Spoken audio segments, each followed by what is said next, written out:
The massive space station called Nexus Prime floated in the dark void between three dying stars. Its metal surface stretched for miles in every direction.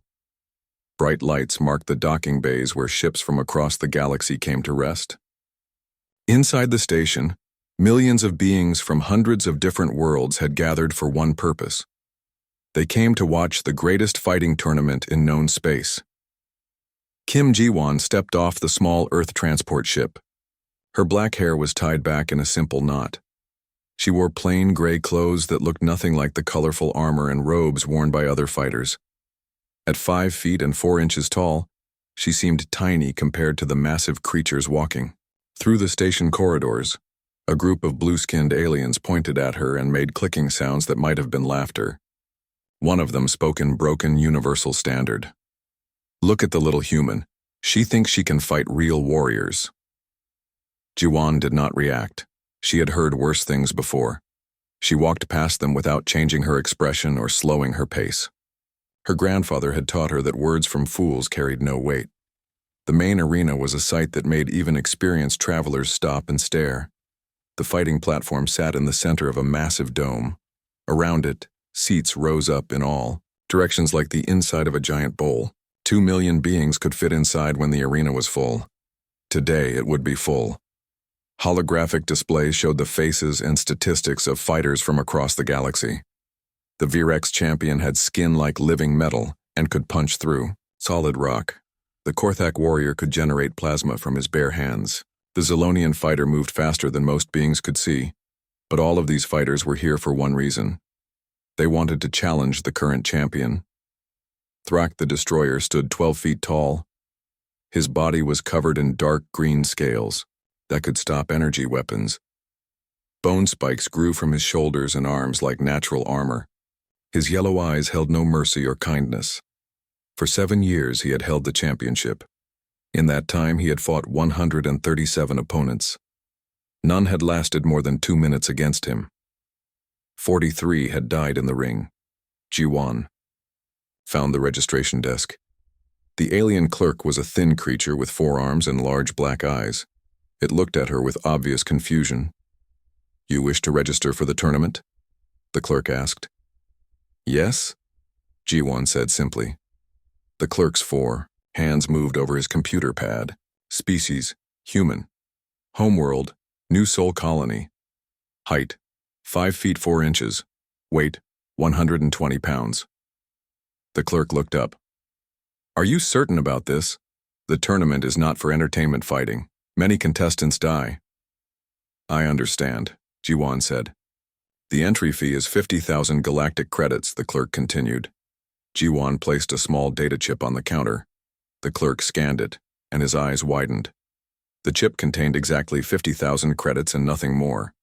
Most fighters brought sponsors and support teams worth millions of credits. This human had brought exactly the minimum required amount. "Your fighting style?" the clerk asked. "Traditional Earth martial arts," Ji-won answered. The clerk entered this information with obvious doubt. Earth martial arts were considered primitive by galactic standards. Most civilized worlds had moved beyond physical combat centuries ago. Only the most barbaric species still relied on punching and kicking. "You will need to pass the preliminary health scan," the clerk said. "Medical Bay 7. Ji-won walked through the corridors of Nexus Prime. The walls were lined with shops selling weapons, armor, and enhancement drugs. Most were closed to humans. Signs read, "Minimum strength requirement not met," or carbon-based life forms only with guardian present. The medical bay was staffed by a floating robot with multiple scanner arms. It examined Ji-won from every angle. Blue light passed over her body as the machine recorded her vital signs and physical capabilities. Bone density, standard human range. Muscle mass, slightly above average for species. Reaction time, within acceptable parameters for carbon-based life. The robot paused. "Warning. Subject shows no genetic enhancements, cybernetic implants, or chemical modifications. Survival probability in tournament, less than 1%. "Thank you," Ji-won said politely. In the fighter preparation area, Ji-won found herself surrounded by creatures that looked like they had stepped out of nightmares. The bone ripper from Xerion had replaced his entire skeleton with metal. The plasma witch from the Dark Nebula could melt steel with her touch. The Stormbringer from the Cloud Worlds controlled lightning itself. They all stared at the small human woman who sat quietly in the corner. She was not preparing weapons or reviewing battle strategies. Instead, she sat perfectly still with her eyes closed. To most observers, it looked like she was sleeping. But Ji-won was not sleeping. She was listening. She heard the way each creature moved. She noted the sound their feet made on the metal floor. She memorized the rhythm of their breathing. Her grandfather had taught her that every living thing had patterns. Even the deadliest enemy would reveal their weaknesses to someone who knew how to look. Kang Min-ho found her in the preparation area. He was a thick man with gray hair and scars on his hands from years of military service. He had trained Ji-won since she was 12 years old. "The betting odds just came in," Min-ho said quietly. 5,000 to 1 against you." "That seems fair," Ji-won replied without opening her eyes. "Some of the other Earth fighters think you should withdraw. They say it will make humans look bad when you lose quickly." Ji-won finally opened her eyes. They were dark brown and completely calm. "Did my grandfather ever tell you why he left Earth?" "He said the masters there had forgotten the true way," Min-ho answered. "The true way is not about looking strong," Ji-won said. "It is about being ready when strength is needed." Dr. Lee Sora approached them. She was a small woman who specialized in alien biology and combat medicine. Her job was to keep human fighters alive during the tournament. "I have studied all available footage of Thrax fights," Sora said.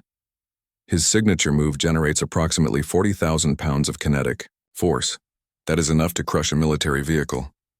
"How many fighters has he killed with this technique?" Ji-won asked. 37, Sora replied. "All died instantly from massive trauma. And the others? They died from his other attacks." "Ji-won, I must advise you to reconsider this. No human has ever faced anything like Thrak and survived." Ji-won stood up slowly. Around the preparation area, alien fighters were finishing their final preparations. Some swallowed pills that made their muscles swell. Others activated energy shields or checked their weapon systems.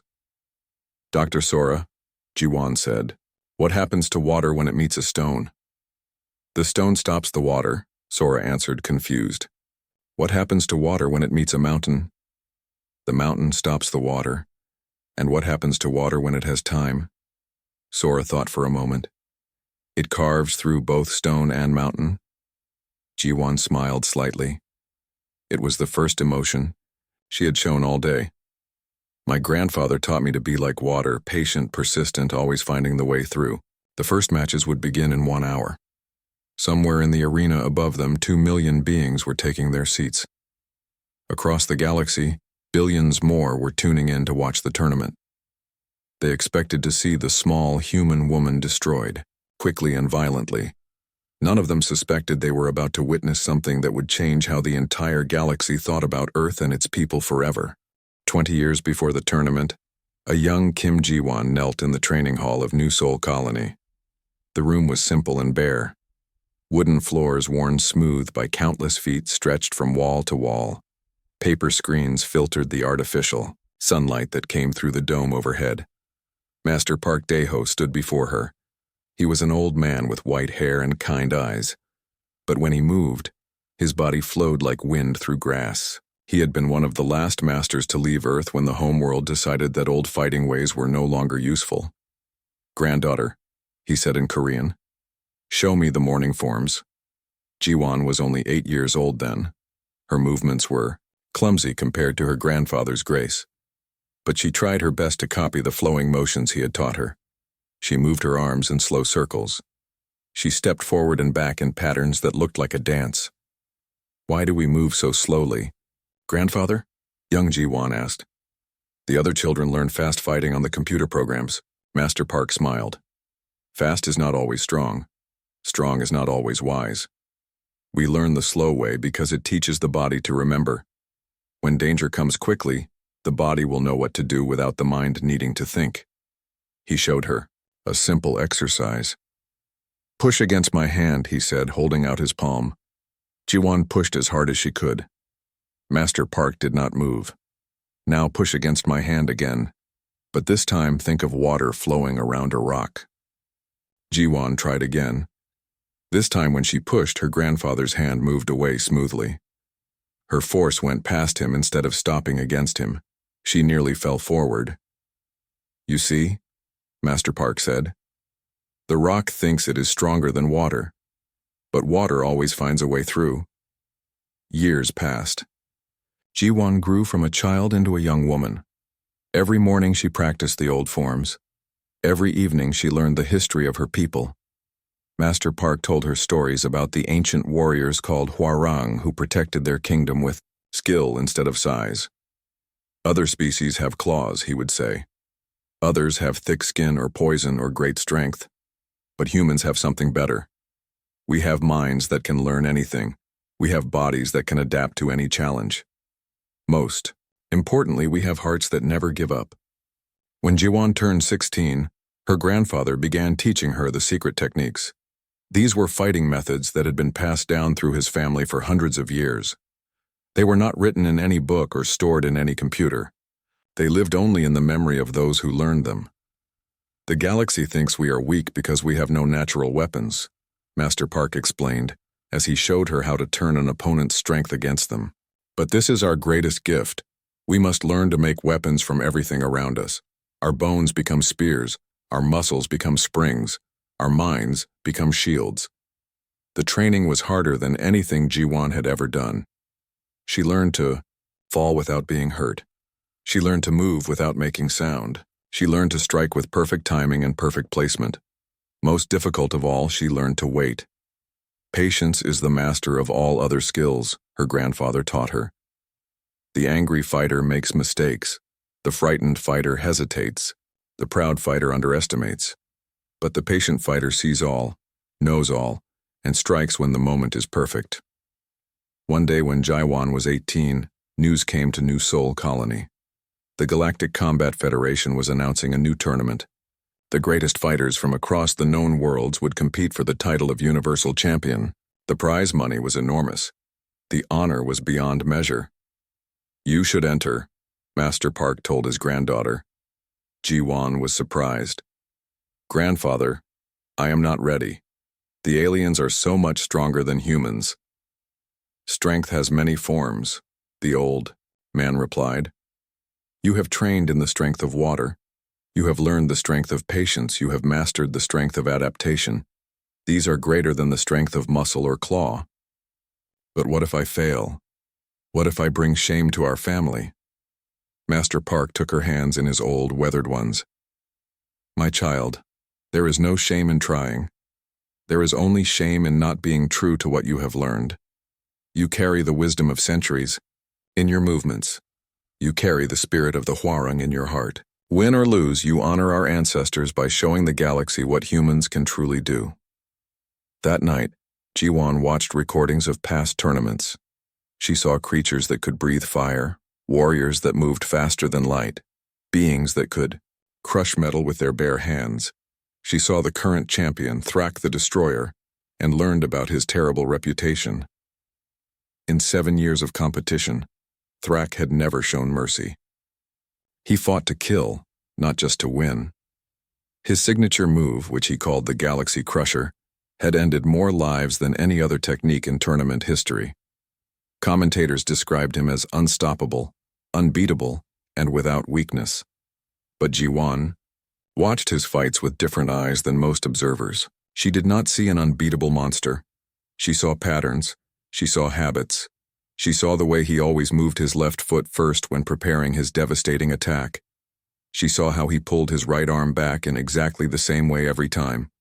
She saw how his great size required perfect balance to generate maximum power.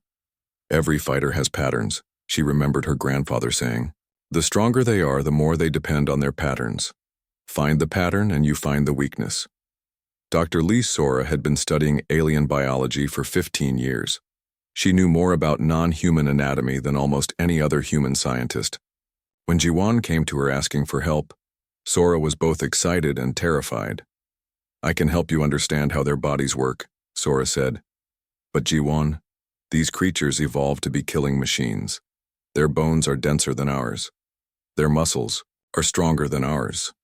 Their reflexes are faster than ours. Then I will not try to be stronger or faster, Jiwan replied calmly. I will be smarter. Sora spent weeks analyzing footage of Thrak's fights. She measured his speed, calculated his power, estimated his weaknesses. What she found was both encouraging and frightening. His great strength comes from his size and bone density, Sora explained. But size requires balance. If that balance is disrupted at the exact moment he commits to his attack, his own momentum could work against him.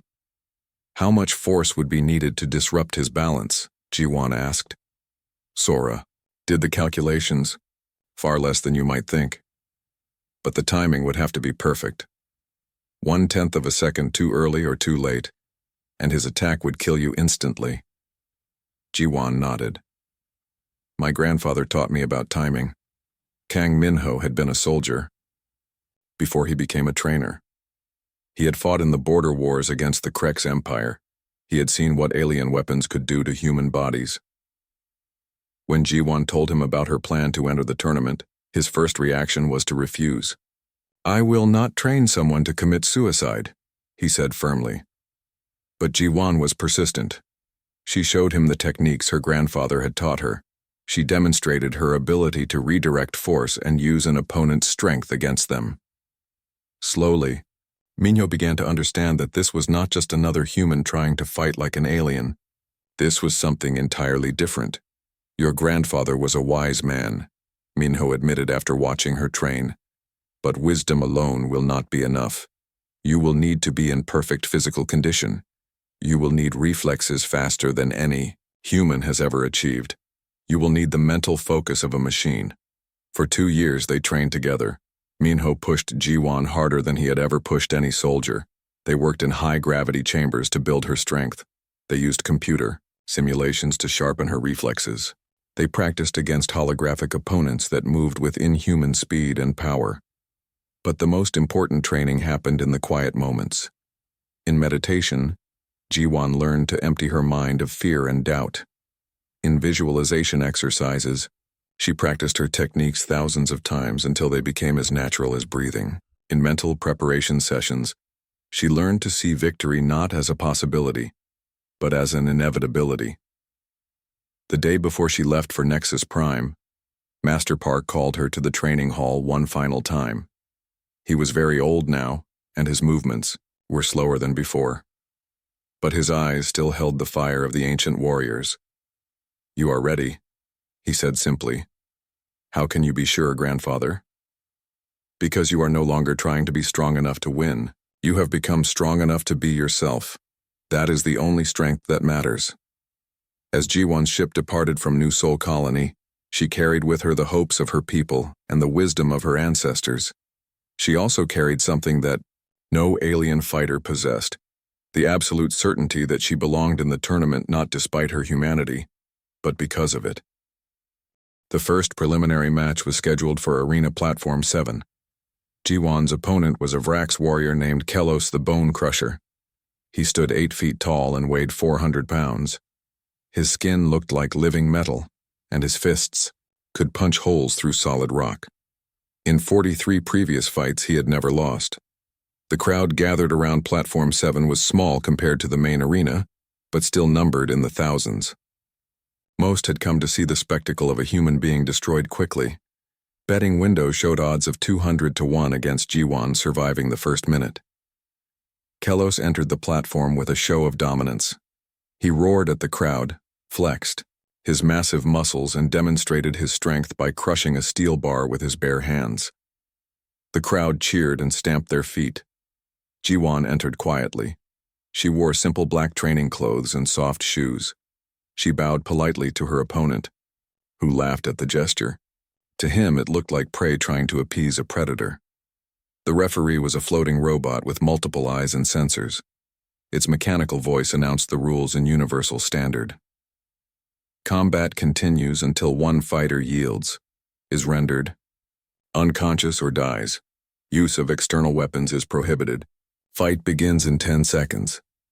Kelos cracked his knuckles. The sound was like breaking stone. He had studied human anatomy and knew exactly where to strike for maximum damage. One punch to the chest would collapse her lungs. One punch to the head would crush her skull. He planned to end this quickly and move on to a real challenge. The robot counted down. 3, 2, 1. Begin. Kelos charged forward with his right fist aimed at Jiwan's head. His punch moved with terrible speed and force. The crowd held its breath, expecting to see the human's head explode like a melon. But Jiwan was not where his fist expected to find her. She had moved slightly to the left at exactly the right moment. Kelos's punch passed through empty air. As his momentum carried him forward, Jiwan placed her hand on his extended arm and guided his motion in a new direction. The Vrax warrior found himself stumbling past his opponent. His own speed worked against him. He tried to stop and turn around, but his heavy body was moving too fast. Before he could recover his balance, Jiwan struck. Her attack was nothing like what the crowd expected. She did not try to punch through his metal skin or match his strength. Instead, she struck 3 precise points on his body in rapid succession. Her fingers found the nerve clusters that Dr. Sora had identified in her research. Kelos felt his left leg go numb. Then his right arm stopped responding to his commands. Finally, his vision blurred as pressure points along his neck were activated. He swayed like a drunk person and fell heavily to the platform floor. The fight had lasted 12 seconds. The crowd was silent with shock. Then confused murmuring began. Some alien spectators demanded to know what kind of poison or technology the human had used. The referee's sensors confirmed that no illegal substances or devices were involved. Kelos was simply paralyzed by precise nerve manipulation. Winner, Kim Ji-won of Earth, the robot announced. In the medical bay, Dr. Sora examined Kelos while alien physicians watched in amazement. The Vrax warrior's body showed no damage. No bones were broken, no muscles were torn, but 3 specific nerve pathways had been temporarily disrupted with surgical precision. "How is this possible?" demanded Dr. Vorthak, the tournament's chief medical officer. "Humans lack the strength to penetrate Vrax skin." "She did not need to penetrate the skin," Sora explained calmly. "She applied pressure to exact points where nerve clusters lie close to the surface. It is a technique based on biological knowledge rather than brute force." Word of the upset spread quickly through Nexus Prime. By the time Jiwan's second match began, the small crowd around Platform 7 had grown considerably. Bookmakers were hastily adjusting their odds. Her second opponent was Zex the Stormcaller, a tall blue creature from the electric storms of Voltar Prime. His species could generate and control electrical energy with their minds. He had killed his last 3 opponents with lightning bolts. Zex was more cautious than Kelos had been. He had watched recordings of Jiwan's first fight and knew she was dangerous at close range. He decided to keep his distance and use his electrical powers to kill her from across the platform. The fight began with Zex immediately backing away and raising his hands. Blue sparks danced between his fingers as he prepared to release a deadly bolt of lightning. The energy he was gathering could stop a human heart instantly. But as Zex focused on building his electrical charge, he failed to notice Jiwan's movement. She was not running toward him as he expected. Instead, she was moving in a spiral pattern that gradually brought her closer, while keeping her out of his direct line of sight. When Zex finally released his lightning bolt, Jiwan was no longer where he was aiming. The electrical discharge struck the metal wall of the arena and scattered harmlessly. Before Zex could build another charge, Jiwan was beside him. Her attack was swift and efficient. She struck 2 points on his body that Dr. Sora had identified as critical to his species' electrical generation. The nerve pathways that controlled his bioelectric abilities were temporarily severed. Zex found himself helpless, unable to generate the lightning that was his only weapon. Jiwan's final strike sent him to unconsciousness without permanent harm. The second fight had lasted 18 seconds. Commander Veltar of the Zephyrian fleet was in the stands that day. His species was known throughout the galaxy for their tactical intelligence and strategic thinking. While other spectators were amazed by Jiwan's victories, Veltar was analyzing her methods with growing concern. "She is not simply winning," he told his aide. "She is learning. Each opponent teaches her something new about galactic combat techniques. She adapts in real time. Surely this is just luck, the aide replied. No single fighter can master so many different fighting styles. Watch her eyes, Veltar said. She studies every movement, every technique, every weakness. This human is not just a fighter. She is a student of war itself. By G1's third match, the preliminary platforms were drawing larger crowds than some of the main arena events. Galactic media networks began broadcasting her fights live. Sports commentators struggled to explain what they were seeing. Her third opponent was Drax the Voidwalker, a creature that could briefly shift between dimensions to avoid attacks and appear behind enemies. He was confident that his supernatural abilities would be too much for any human to counter. The fight began with Drax immediately vanishing from normal space. The crowd looked around in confusion, trying to spot where he would reappear. Even the arena's sensors lost track of him when he shifted dimensions. But G1 stood perfectly still in the center of the platform. Her eyes were closed and her breathing was steady. She appeared to be meditating while her opponent prepared to strike from an impossible angle. Drax materialized directly behind G1, his claws extended to rip through her spine. But as he solidified back into normal space, G1 moved. She had somehow sensed his exact location and timing despite his dimensional abilities. Her counterattack was devastating. As Drax appeared behind her, she spun and struck in one fluid motion. Her technique redirected his own momentum and sent him crashing into the platform wall with bone-crushing force. The third fight had lasted 6 seconds. After 3 victories, the galactic media could no longer ignore the human fighter. Holographic. Reporters surrounded G1 after her match, shouting questions in dozens of languages. How do you explain your success against opponents who should be far superior to humans? What secret technology are you using? Are you enhanced with genetic modifications or cybernetic implants? G1 answered their questions politely but briefly. I use only traditional Earth martial arts. I have no artificial enhancements. I simply try to understand my opponents and respond appropriately. The reporters were not satisfied with these answers. They demanded more details, more explanations, more insight into her impossible victories. But G1 excused herself and walked away, leaving them to speculate wildly about human secret weapons and hidden technologies. In the human delegation quarters, Minho and Dr. Sora watched the interviews with growing concern. They knew that G1's success was drawing unwanted attention from powerful beings across the galaxy.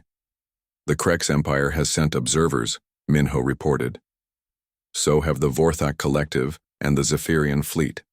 They are all trying to understand what makes her so effective. Some of them look worried, Dr. Sora added. They are beginning to wonder what other capabilities humans might be hiding. G1 entered their quarters and sat quietly while they discussed the political implications of her victories. She seemed calm and focused, showing no sign of excitement or nervousness about her growing fame. Are you ready for the next round? Minho asked. I am ready for whatever comes, G1 replied, but I suspect the opponents will become more dangerous now. They have had time to study my methods. She was right. Her fourth opponent was Grimjaw the Planet Killer, a massive creature whose species had conquered 17 star systems through pure combat superiority.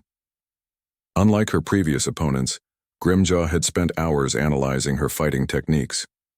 The fight lasted 43 seconds. Grimjaw's strategic approach and careful planning made him much more difficult to defeat than her earlier opponents. The main arena of Nexus Prime had never seen a crowd like this before. 2 million beings from across the galaxy filled every seat. The noise was so loud, it made the station's metal walls vibrate. Outside, another billion ships waited in space, their crews watching through quantum-linked broadcasts. On thousands of worlds, entire civilizations had stopped their daily activities to witness the championship fight. In the fighter preparation chambers beneath the arena, the atmosphere was electric with tension. This was no longer just a sporting event. It had become a test of species superiority that would be remembered for generations. Thrak the Destroyer sat in his private chamber, surrounded by trophies from his 7 years as champion. Skulls from defeated opponents decorated his walls, Weapons that had failed to harm him hung from the ceiling like grim ornaments. His yellow eyes stared at a holographic display showing highlights from his most brutal victories. The Vorthak champion was preparing for battle in his traditional way. He consumed a mixture of combat stimulants that would increase his already incredible strength by 30%. He sharpened his natural bone spikes until they could cut through titanium. Most importantly, he meditated on violence and death until his mind became focused on a single purpose: the complete destruction of his opponent. His manager, a nervous creature called Visk, hovered nearby with data pads and status reports. "The betting odds have shifted dramatically," Visk reported. "The human is now only 20-1 against." Thrak's laugh was like grinding stone. "Let the fools waste their money. I have watched recordings of all her fights. She uses tricks that work against weak opponents. Against real power, her techniques are useless. The experts are calling her victories impressive," Visk continued. "Some say she might actually pose a threat to you." "The experts are idiots," Thrak growled. He stood up to his full 12-foot height and flexed his massive arms. Muscles like steel cables rippled beneath his armored skin. "I have killed beings twice her size with a single blow. I have crushed warriors who could tear apart starships with their bare hands. This tiny human thinks she can defeat me because she knows pressure points." He walked to a heavy punching bag made of compressed neutronium, the densest material known to science. With a casual swing of his fist, he punched completely through it. The bag exploded into metallic dust. "Today I will show the galaxy why humans are considered a weak species," Thrak declared. "I will end this creature with one strike of my Galaxy Crusher technique. Her broken body will serve as a warning to any other inferior beings who dare to challenge their superiors." 3 levels above, in the human delegation quarters, the mood was very different. Jiwan sat quietly in meditation while Dr. Sora made final preparations for the fight. Kang Minho reviewed tactical data on a portable computer, his face grim with concentration. "The medical scanners confirm what we suspected," Dr. Sora reported. "Thrak has enhanced his natural abilities with combat drugs. His bone density is now 40% above his species norm. His muscle efficiency has increased dramatically. His pain receptors have been completely suppressed." "What about his balance points?" Jiwan asked, without opening her eyes. "Still the same," Sora confirmed. "His increased mass actually makes him more dependent on perfect balance. If anything, he is now more vulnerable to momentum redirection than before." Minho looked up from his computer. "The problem is getting close enough to attempt it. His reach advantage is enormous. One mistake and you will be within striking distance of the Galaxy Crusher." "I will not make mistakes," Jiwan said simply. "You cannot know that," Minho replied, with frustration. "This is not like your previous fights. Thrak is not just strong or fast or skilled. He is all three, and he has 7 years of experience destroying opponents who underestimated him." Jiwan finally opened her eyes. They were calm and clear, showing no trace of fear or doubt. "Master Minho, do you remember what my grandfather taught about the nature of water?" "Water flows around obstacles," Minho answered reluctantly. "Water also has patience. It does not try to break the mountain in a single day, but given time it carves through the hardest stone." Jiwan stood and began her pre-fight stretching routine. "Thrak expects me to fight like his previous opponents. He expects me to try to match his strength or avoid his attacks, but I will do neither." "Then what will you do?" Dr. Sora asked. "I will let him swing." In the main arena, the preliminary ceremonies were beginning. Representatives from the major galactic powers took their seats in the VIP section. The Krex Emperor himself had come to watch, along with the High Council of the Zephyrian Fleet and the War Chiefs of the Vorthak Collective. Ambassador Yoon Taejun represented Earth in the diplomatic section. He was a careful man who had spent 20 years building peaceful relationships between humanity and the galactic community. Now he watched nervously as those relationships were about to be tested by combat. "The implications of this fight extend far beyond sport," he told his aide quietly. "If Jiwan loses badly, it will confirm every negative stereotype about human weakness. If she wins, It will force the galaxy to reconsider everything they think they know about our species. The arena's massive holographic displays showed interviews with both fighters. Thrak's interview was typically brutal. Standing in his preparation chamber surrounded by the bones of his victims, he spoke directly to the camera. "I have faced the strongest warriors from 100 worlds," he said in his grinding voice. "I have killed champions, heroes, and legends. Today I face a human female who weighs less than my right arm.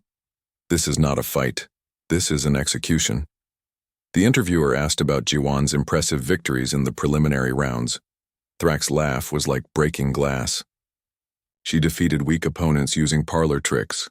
Pressure points and nerve strikes work only on those who allow themselves to be touched. My skin is harder than battle armor. My bones are denser than starship hull plating. Her techniques cannot harm me." "What is your prediction for the fight?" the interviewer asked. "I will crush her with my Galaxy Crusher technique," Thrak stated with absolute confidence. "One strike, one kill." The human era of embarrassing themselves in galactic sports will end today. Jiwan's interview was very different. She sat calmly in the human quarters, her hands folded in her lap. Her voice was quiet and respectful.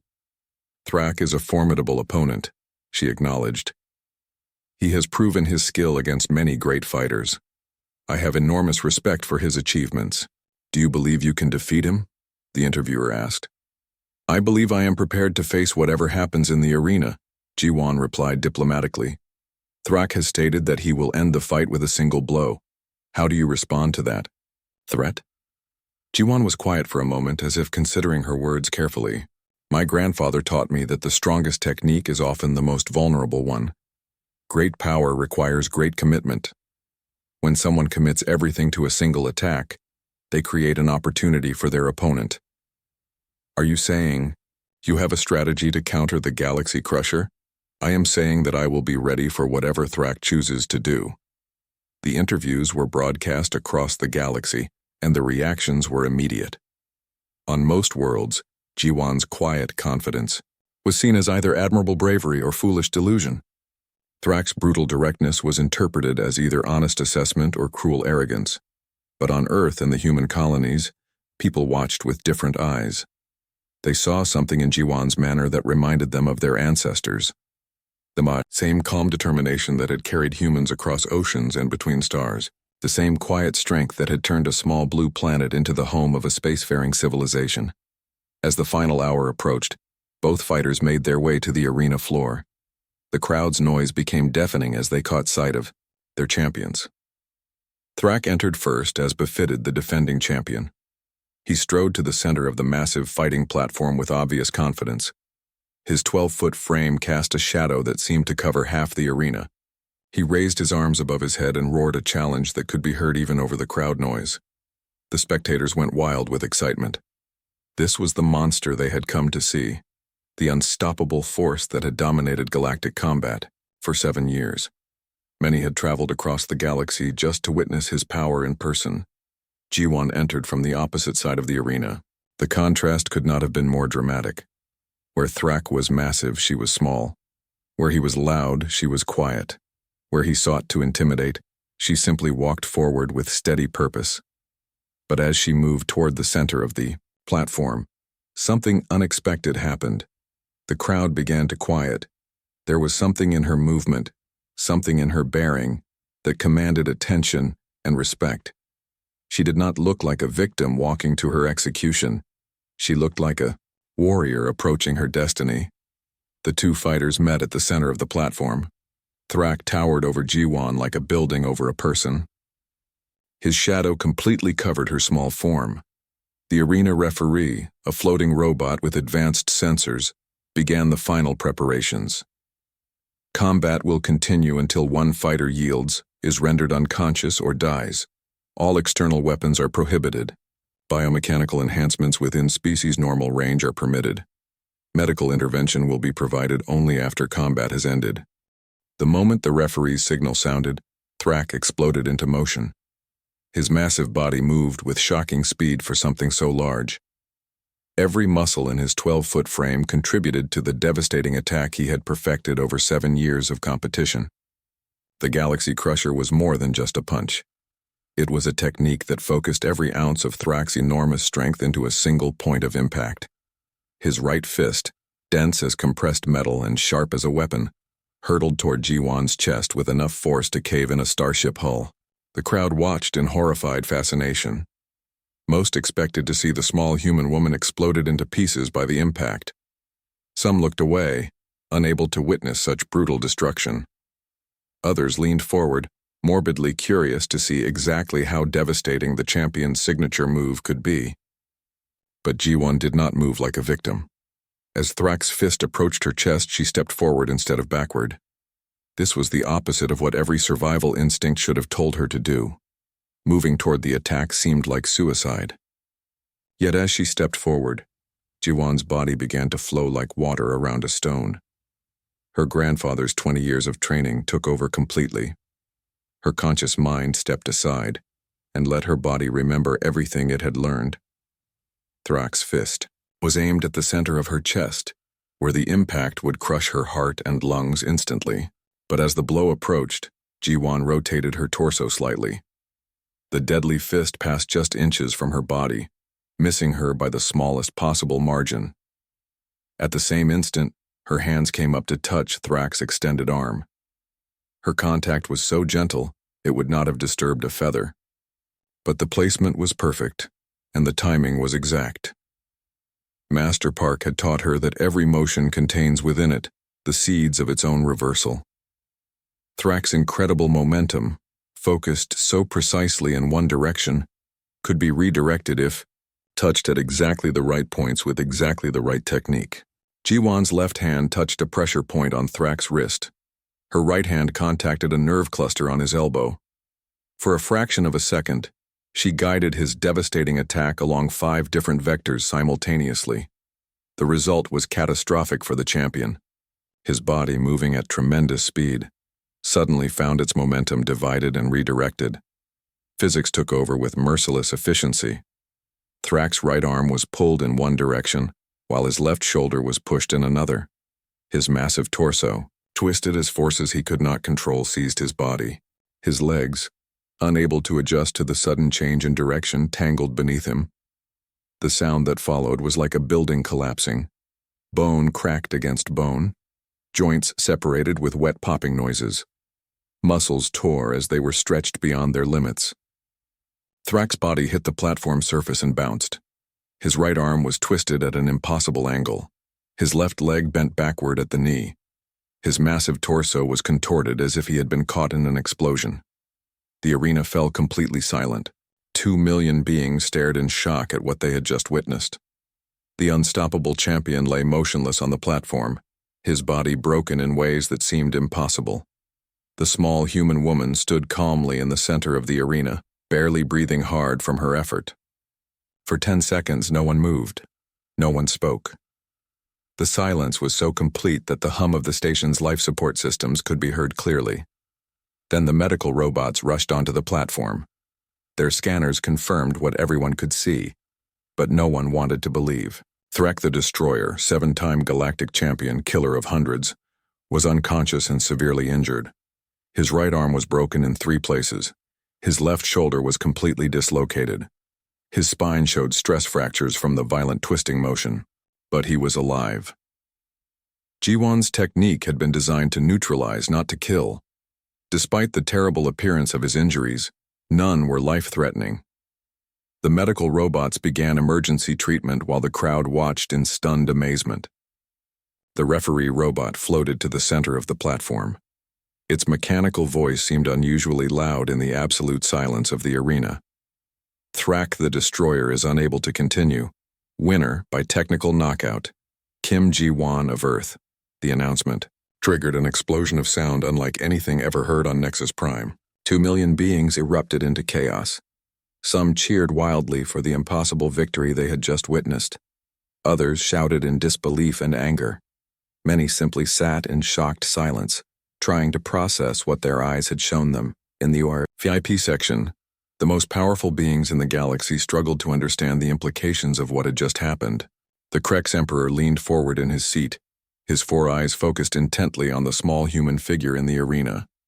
The Zephyrian fleet commander activated his personal communicator and began issuing urgent orders to his intelligence officers. Commander Veltar turned to his aide with a grim expression. "Send a priority message to the Zephyrian Council. We need to completely reevaluate our threat assessment of the human species." "Sir, surely this was just one exceptional individual," the aide protested. "One exceptional individual who just defeated our greatest military ally using techniques we have never seen before," Veltar replied. "If humans can produce one fighter like this, they can produce others. We need to know how many others, and we need to know immediately." In the diplomatic section, Ambassador Yun Taijun sat frozen in his chair. He understood better than most what this victory would mean for human-alien relations. Everything would change now. The careful diplomatic work of decades would need to be reconsidered in light of this demonstration of human capabilities. On the platform, G1 walked slowly to where Thrak lay unconscious. The medical robots had stabilized his injuries and were preparing to transport him to the station's hospital facility. She knelt beside the fallen champion and bowed respectfully. "Thank you for the honor of this fight," she said quietly, though she knew he could not hear her. "You were everything they said you were." Dr. Sora and Kang Minho rushed onto the platform, their faces showing a mixture of joy and disbelief. They had hoped for victory, but the reality of it seemed impossible even now. "How do you feel?" Dr. Sora asked as she quickly examined G1 for injuries. "I am unharmed," G1 replied. "The technique worked exactly as my grandfather taught me it would." "G1," Minho said urgently, "do you understand what you have just accomplished? You have not only won the tournament, you have changed how the entire galaxy views humanity." G1 looked around the arena at the chaos her victory had created. Alien spectators were arguing loudly about what they had witnessed. Security forces were struggling to maintain order as some groups demanded investigations into possible human cheating or rule violations. "I have honored my grandfather's teachings," she said simply. "That is all I intended to do." But even as she spoke those humble words, G1 understood that Minho was right. The fight had lasted less than 5 seconds from beginning to end. In those few moments, she had shattered every assumption the galactic community held about human limitations. The holographic displays around the arena began showing slow-motion replays of the decisive moment. Alien commentators struggled to explain what they were seeing. Frame by frame, they analyzed G1's movements, trying to understand how she had turned Thrak's own strength against him so completely. "The human appears to have redirected the champion's momentum using precise contact points," one expert explained. "But the mathematics of such a technique should be impossible for a being of her size and strength. Could this be some form of advanced technology disguised as martial arts?" Another commentator speculated. "All scans show no technological enhancement," the first expert replied. "This appears to be purely biological technique combined with perfect timing and placement." In the audience, representatives from dozens of species were already making urgent communications with their homeworlds. Military officers were requesting immediate updates on human combat capabilities. Scientists were demanding access to recordings of the fight for detailed analysis. Diplomats were preparing position papers on how to handle this new information about Earth's potential.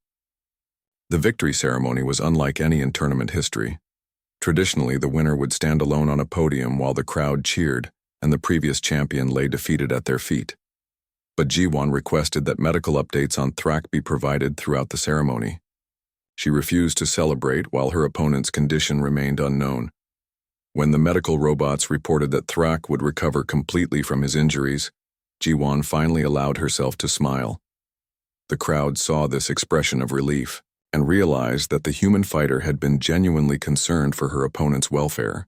This display of compassion from someone who had just delivered such devastating technique added another layer to the galaxy's confusion about human nature. The championship crown was a simple circlet of rare metal that had been worn by galactic champions for over 2 centuries. As it was placed on G1's head, she became the first human to hold the title, and only the second fighter in history to defeat Thrak the Destroyer. "Do you have anything to say to the galaxy?" the ceremony director asked.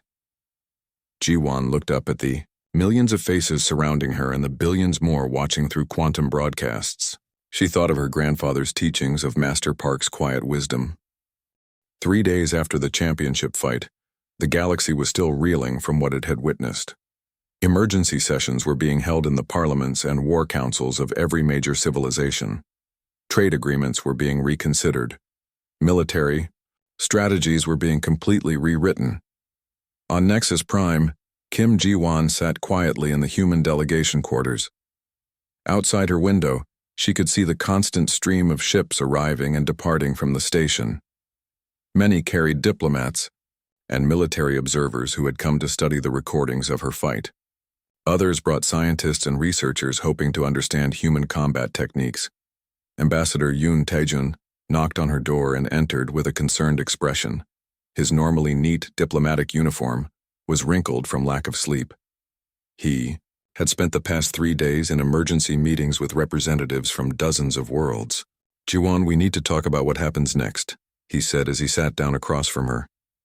"Your victory has created a diplomatic crisis that extends far beyond sports." "I defeated one opponent in one fight," Jiwon replied calmly. "Surely that cannot change everything." "But it has," Taejin insisted. "The Krex Empire has requested immediate meetings to discuss defense cooperation agreements. The Vorthak Collective wants to hire human military advisors. 3 different species have asked if we would be interested in forming mutual protection pacts." He paused and looked at her seriously. "They are all afraid of us now, Jiwon.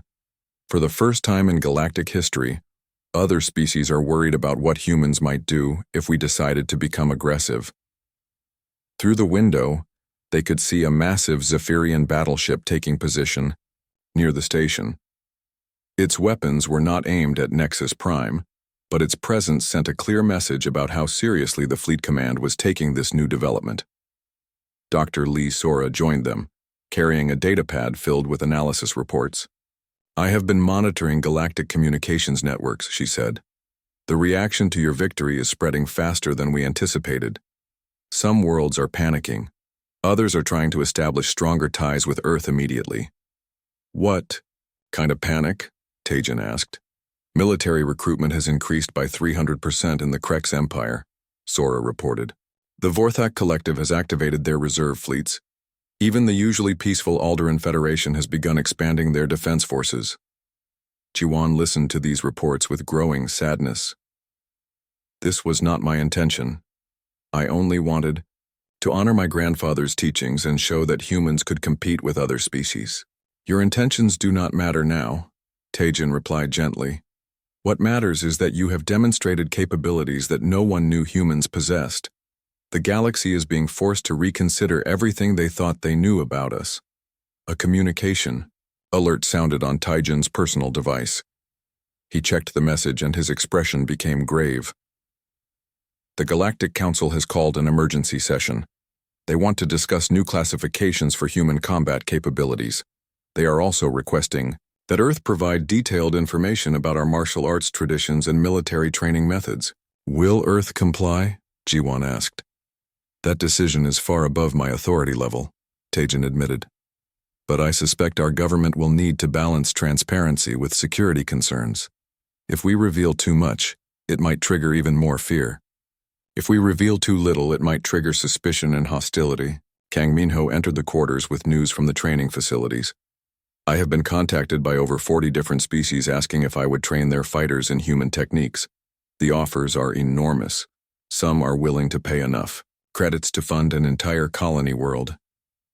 "And what did you tell them?" Jiwon asked. "I told them that human martial arts cannot be learned quickly or easily.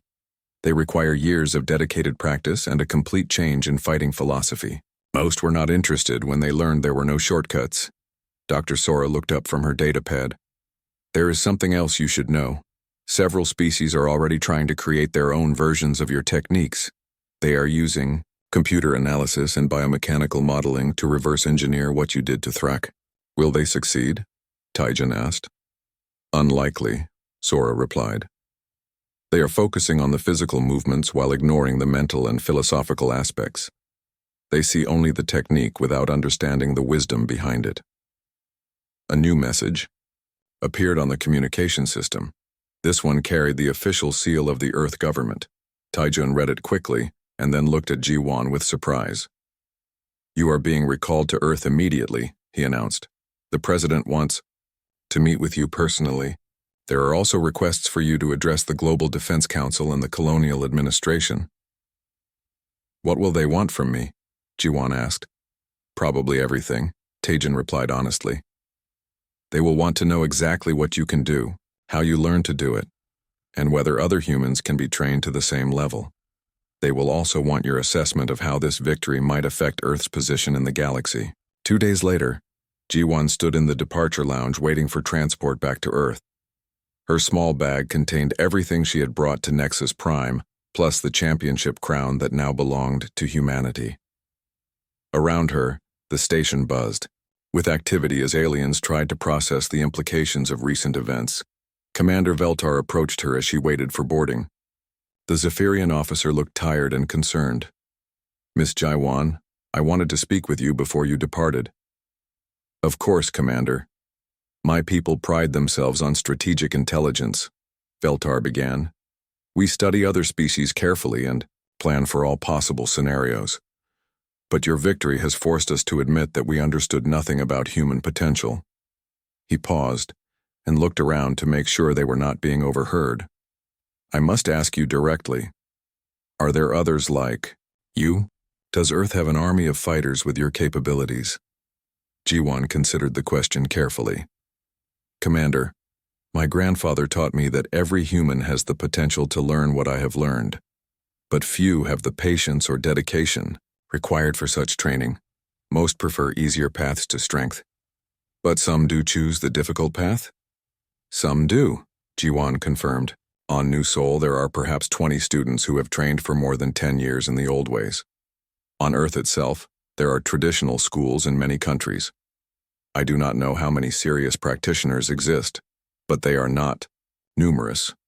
Veltar processed this information with obvious concern. Even 20 fighters with Ji-won's abilities could change the balance of power in any conflict. If Earth had hundreds or thousands of such individuals, the implications were staggering. "Why? Has humanity never revealed these capabilities before?" he asked. "Because we never needed to," Ji-won replied simply. "My people prefer to solve problems through cooperation and understanding. Violence is a last resort, used only when all other options have failed. And if those other options do fail?" Ji-won looked at the Zephyrian commander with eyes that held both kindness and steel. "Then the galaxy would learn that humans can be far more dangerous than anyone suspected." As her transport prepared for departure, Ji-won took one last look at Nexus Prime. The massive station continued to bustle with activity, but she could sense the underlying tension that her victory had created.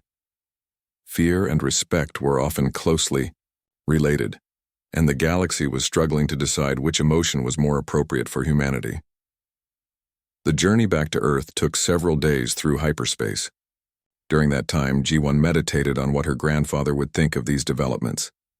Master Park had taught her to fight, but he had also taught her about responsibility and the weight of power. When her ship finally approached Earth orbit, Ji-won could see the familiar blue and green world that had given birth to her species. It looked peaceful and small compared to the massive alien world she had visited. But she knew now that appearances could be deceiving. The landing facility was surrounded by media representatives and government officials. As Ji-won stepped off the transport, she was greeted by crowds of humans who had watched her fight broadcast across the colonies. They cheered her victory and celebrated humanity's new status in the galactic community. But Ji-won also saw the military personnel who had come to study her techniques and the intelligence officers who wanted to understand the strategic implications of her abilities. The celebration was mixed with serious purpose. President Chen Weiling met her personally at the Capitol building. The leader of Earth's government was a woman known for her careful diplomatic approach to galactic relations, but even she seemed shaken by the rapid changes that one tournament fight had triggered. "Ms. Kim, your victory has opened doors that we did not know existed," the president said during their private meeting. But it has also created challenges that we are not prepared for. The galaxy now sees humanity as a potential military power, not just a peaceful trading partner. What does Earth intend to do with this new perception? Jiwan asked. That depends partly on you, the president replied. We need to understand exactly what you represent. Are you unique, or are you the visible tip of a much larger capability? The answer will determine how we respond to the diplomatic opportunities and challenges ahead. Over the following weeks, Jiwan met with military leaders, scientists, and government officials.